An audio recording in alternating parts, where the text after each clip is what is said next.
দেখুন সন্দেশটা আমি ফ্রিজ থেকে বার করে আজ আমি আমের সন্দেশ করে আপনাদের দেখবো। তার জন্য এখানে বড় সাইজের একটা আম নিয়ে নিয়েছি। এটাকে আমি ছোট ছোট করে কেটে নেব, খোলা ছাড়িয়ে কেটে আমি মিক্সির জারের মধ্যে দিয়ে পেস্ট করে নেব। দেখুন এখানে আমার কেটে নিয়েছিলাম আমটা, কেটে নিয়ে মিক্সির জারের মধ্যে দিয়ে পেস্ট করে নিয়েছি। এবার কীভাবে বানাবো সেটা আমি আপনাদের দেখাবো, আপনারা দেখতে থাকুন ভিডিওটা।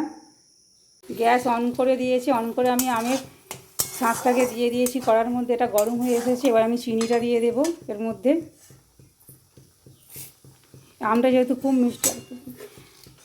খুব মিষ্টি আমি এখানে 2 চামচের মতন চিনি ব্যবহার করছি। আপনারা যে যতটা সন্দেশ করবেন সেই অনুযায়ী চিনিটা দেবেন।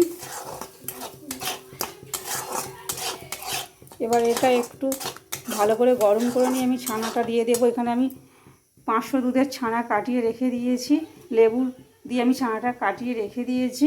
আপনারা মনে করলে ভিনিগার দিয়েও ছানাটা কাটাতে পারেন। আমি এখানে লেবু দিয়ে ছানাটা কাটিয়ে রেখেছি। দেখুন এটাকে ভালো করে নাড়লে কালারটা চেঞ্জ হবে। একটু ফুটে উঠলে তারপরে আমি ছানাটাকে দেবো এর মধ্যে।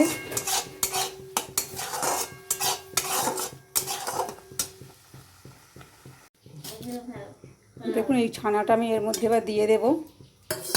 দিয়ে গ্যাসের ফ্লেম আমি আস্তে করে দিয়েছি।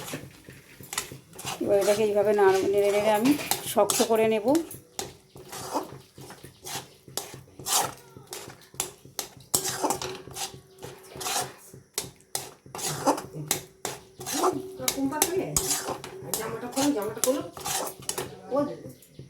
দেখুন সন্দেশটা আমার রেডি হয়ে গিয়েছে, শক্ত হয়ে গেছে। এবার একটা জায়গা আমি সেট করার জন্য একটা জায়গা নিয়ে নিয়েছি, আমি পাত্র নিয়ে নিয়েছি। এর মধ্যে আমি সেট করে নেব। এর মধ্যে নামিয়ে রেখে দেবো। ঠান্ডা হয়ে গেলে ঘন্টা 2 আমি ফ্রিজে রেখে দেবো, তারপর দেখাবো কেমন হয়েছে সন্দেশটা আপনাদের।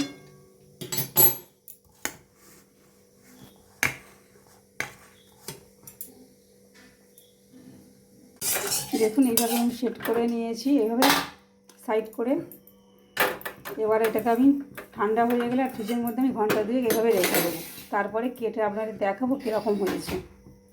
আমি কেটে নিয়েছি, ওপরে একটু কাজু বাদাম দিয়ে আমি সার্ভ করে নিয়েছি প্লেটের মধ্যে। এইভাবে যদি বাড়িতে কোনো অতিথি আসে, এইভাবে যদি 10-15 মিনিটের মধ্যে আপনারা সন্দেশটা এইভাবে বানিয়ে দিতে পারেন তাদেরও ভালো লাগবে খেতে, এবং আপনারাও এইভাবে বানিয়ে খাবেন। আশা করছি আপনাদেরও ভালো লাগবে।